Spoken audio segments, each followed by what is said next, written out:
Hello, bachcho. Let's read this question. So this question says, whenever the magnetic flux links with a coil changes, an induced EMF is produced in the circuit. The EMF lasts. Option first is for a short time. Option second for a long time. Option third, so long as the change in flux takes place. The correct statements is and are. A is first and second.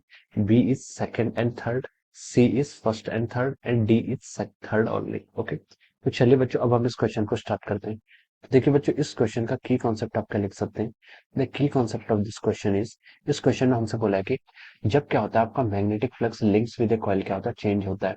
और आपसे पूछा है EMF induce is produced in the circuit. तो जो EMF last करता है वो कितने पीरियड के लिए लास्ट करता है। तो इस क्वेश्चन का जो आपका की कॉन्सेप्ट हो जाएगा, इस क्वेश्चन का की कॉन्सेप्ट आप लिख सकते हैं इंड्यूस्ड ईएमएफ।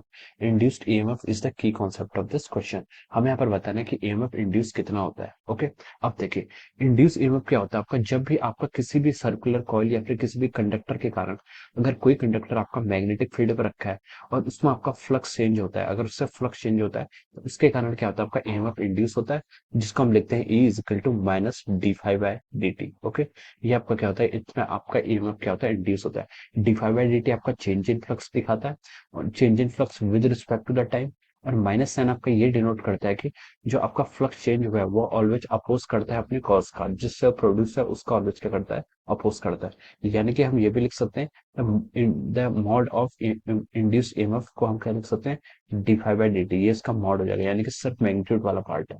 अब चलिए, अब देखिए एज लॉन्ग एज, जब तक इसमें क्या होता रहेगा, फ्लक्स आपका चेंज होता रहेगा। अगर आपका देखिए फ्लक्स बढ़ रहा है या घट रहा है तो आपका ईएमएफ क्या होगा, बढ़ेगा या फिर घटेगा।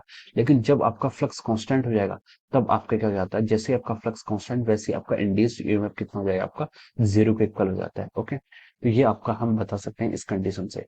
अब हमें बोला है कि द ईएमएफ लास्ट, ईएमएफ कितनी देर तक आपको यहाँ पर लास्ट करता है। अब देखिए ऑप्शन फर्स्ट में उसने बोला है कि फॉर ए शॉर्ट टाइम, तो ये आपका क्या हो जाएगा, रॉन्ग है।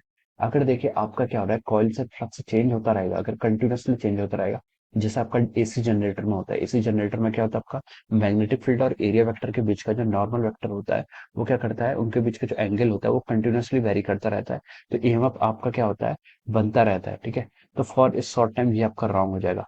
सेकंड में बोला उसने फॉर ए लॉन्ग टाइम, ये भी आपका रॉन्ग हो जाएगा। अगर आपका फ्लक्स चेंज होना ही जीरो हो गया, अगर आपका फ्लक्स कांस्टेंट हो गया किसी टाइम पर, तो उस टाइम पर आपका ईएमएफ भी कितना हो जाएगा, जीरो हो जाएगा। थर्ड में बोला है कि so long as change in flux takes place, तो हम बोल सकते हैं कि ये स्टेटमेंट क्या होगा, आपके यहाँ से राइट स्टेटमेंट होगा। तो देखिए इसके करस्पॉन्डिंग अब हम देखते हैं द करेक्ट स्टेटमेंट, इनमें से कौन सा स्टेटमेंट करेक्ट है। तो हम बता सकते हैं कि ओनली आपका क्या है, ओनली आपका थर्ड स्टेटमेंट करेक्ट है, जो कि देखिए आपको ऑप्शन डी में गिवन है। तो हम बोल सकते हैं कि only option D is the correct answer of this question. Option D क्या हो जाएगा, इसका करेक्ट आंसर हो जाएगा। So I hope you all understood this concept. All the best and thank you so much.